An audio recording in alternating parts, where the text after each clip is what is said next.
নমস্কার, সুপ্রিয়ার লাইভে সবাইকে স্বাগত জানাই। আজ রবিবার, মেয়েটার আজও 12টা থেকে ডিউটি। সকালবেলা বললো মা আজও আর মাছ আনতে হবে না, আজ একটু ডিম রান্না করো। যেমন বলবে সেরকমই করতে হবে, তার কারণে আমিও ডিমটা বসিয়ে দিয়েছি সকালবেলায়।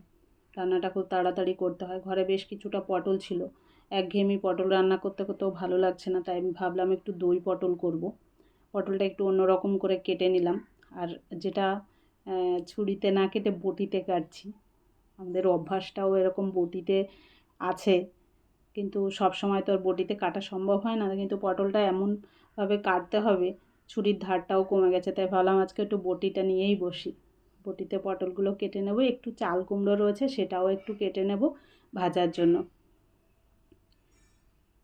আমরা বিশেষ করে আমাদের মতো মধ্যবিত্ত পরিবারের মানুষগুলো বটিতে খুব স্বাচ্ছন্দ্য বোধ করি কাটতে যেন। তবুও সময়ের সাথে সাথে ছুরি কাঁচি নিয়ে কাজ করতে করতে অভ্যাস হয়ে গেছে, ছুরিতেও করা শিখে গেছি। কিন্তু বটিটা ভীষণভাবে কমফোর্টেবল লাগে যেন। পটলটাতে একটু লবণ হলুদ মাখিয়ে রেখে দেবো যাতে জলটা ছেড়ে দেয়। জলটা ছেড়ে দিলে পটলটা তাড়াতাড়ি নরম হয়ে যাবে, সেদ্ধও হয়ে যাবে। চাল কুমড়োটাও ঠিক একইভাবে একটু লবণ হলুদ মাখিয়ে রেখে দেবো তাড়াতাড়ি নরম হয়ে যাওয়ার জন্য। পটলটাকে আমি ভেজে নেব, ততক্ষণে পটলের একটা মশলা করে নেব।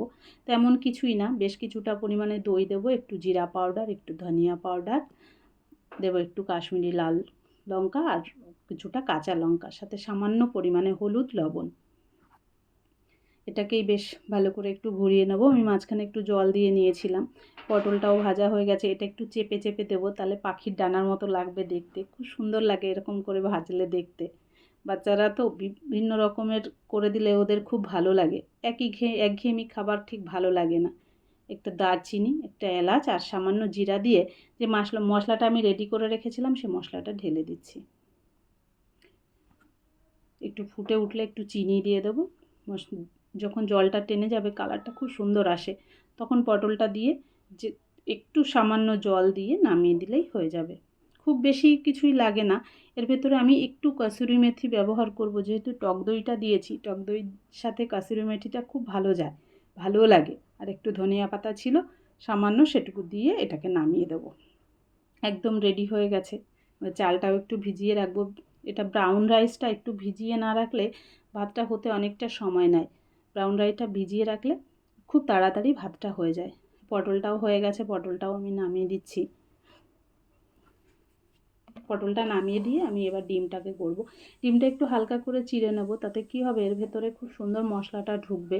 যেহেতু ভাপা করব, আজকে ভাবলাম যে রেগুলারই তো ডিমের ঝাল করি, তা আজকে আর ডিমের ঝোল করব না, মশলাও করব না, একটু ভাপা করে নিই। অনেক দিন হয়ে গেছে ভাপাটা করি না, তার জন্য একটুখানি কাশ্মীরি লাল লঙ্কার গুঁড়ো আর হলুদ দিয়ে একটু কড়াইতে ভেজে নেব। কাঁচা দিলে অতটা ভালো লাগে না, তার জন্য একটু হালকা করে ভেজে নিতে হয়। এবার মশলাটা রেডি করে নিচ্ছি। দিলাম একটু পোস্ত আর একটু সর্ষে,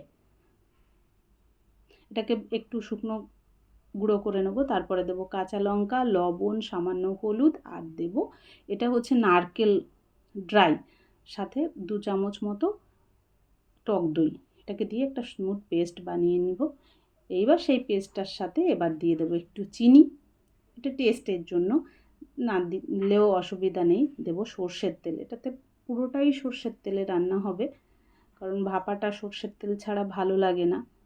আমি ডিমের সাথে সাথে দেবো ছোটো ছোটো কটা আলু ছিল, সেই আলুগুলোকে ডিমের সাথে পরে আমি সিদ্ধ করে নিয়েছিলাম, সেই আলুগুলোকেও আমি একটু ভেজে ডিমের সাথে দিয়ে দেবো। ডিমের সাথে আলু দিয়ে ভাপাটা খারাপ লাগে না, তবে এর সাথেও একটা কথা আছে, আমি আজকে কড়াইতে ভাপাবো, আমি টিফিন বাটিতে বসাবো না, যেহেতু আমার সময় কম, মেয়ে খুব তাড়াতাড়ি বেরিয়ে যাবে। আর ওদিকে চাল কুমড়োটাও ভাজা করে নিলাম, চাল কুমড়োটাও বসিয়ে দিয়েছিলাম অন্য একটা গ্যাসে।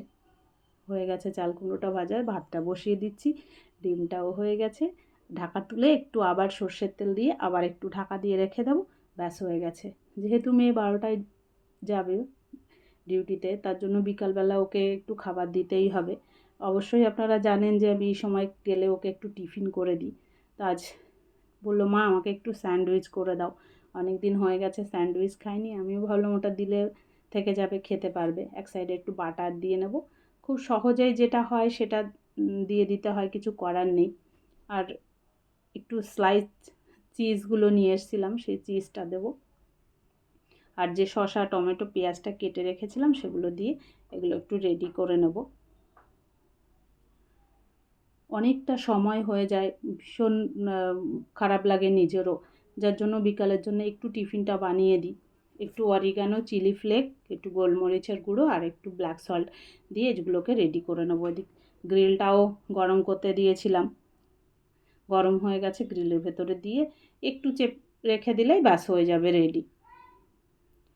এই জিনিসটা মেয়েকে হসপিটাল থেকে গিফট করেছিল, খুব কাজের জিনিস। অনেক সময় তাড়াহুড়ো থাকে, আমাকে তাওয়ায় এই জিনিসগুলো করতে হয়, সেই জিনিসগুলো না করে তাওয়ার সময়টাও বেঁচে যায়। খুব ভালো একটা জিনিস। 2 বছরে 2টো জিনিস গিফট করেছে, 2টো জিনিসই খুব ভালো জিনিস গিফট করেছে। একটু গ্রিলটা গরম করে দিয়ে গুছিয়ে দিয়ে দেবো। টিফিনটা রেডি হয়ে গেছে। এইটুকু দিয়ে দিলে আমারও আর কোনো চিন্তা থাকে না, আমি জানি বিকালে খেয়ে নেবে। ব্যাস, এই হচ্ছে সেই ডিম ভাপা, কড়াইতে ডিম ভাপা। দেখতেই পাচ্ছেন কি সুন্দর কালারটা এসছে, শুকিয়ে গেছে একদম মশলাটা। খেতেও খুব খুব খুব ভালো হয়। মেয়ের খাবারটা রেডি করে দিয়েছি, ও খেয়ে বেরিয়ে যাবে। বাইরে অসম্ভব রোদ, এর ভেতরে আর ধরে রাখা যাচ্ছে না, বীভৎস রোদ বাইরে।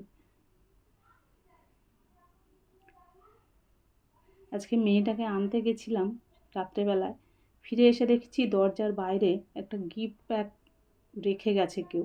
আমি আর বুঝতে পারিনি, আমি যে কী হলো, গিফটটা কেন রেখে গেল, কে রেখে গেল।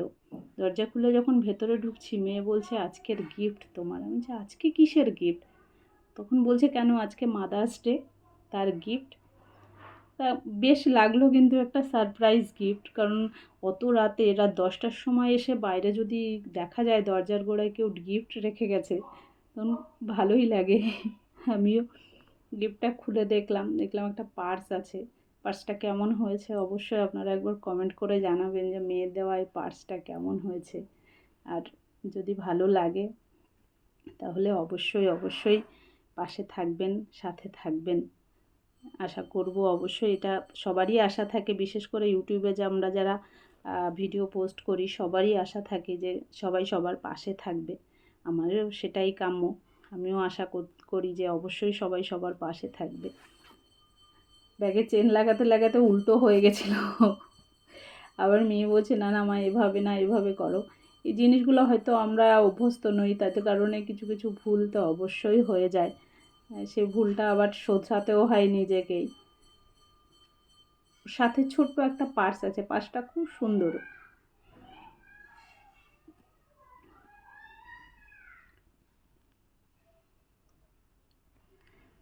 ব্যাস হয়ে গেছে, রাত হয়ে গেছে, আমি এবার মেয়েটাকে খেতে দেব। অবশ্যই ভালো থাকবেন আপনারা, সুস্থ থাকবেন, সাবধানে থাকবেন। আর যদি আমার এই ভিডিওগুলো ভালো লাগে অবশ্যই একটা লাইক করবেন, কমেন্ট করবেন, পাশে থাকবেন। সকলে ভালো থাকুন, সুস্থ থাকুন, এই কামনাই করি। যদি ভালো লাগে তাহলে অবশ্যই চ্যানেলটিকে একটু সাবস্ক্রাইব করবেন। Thank you.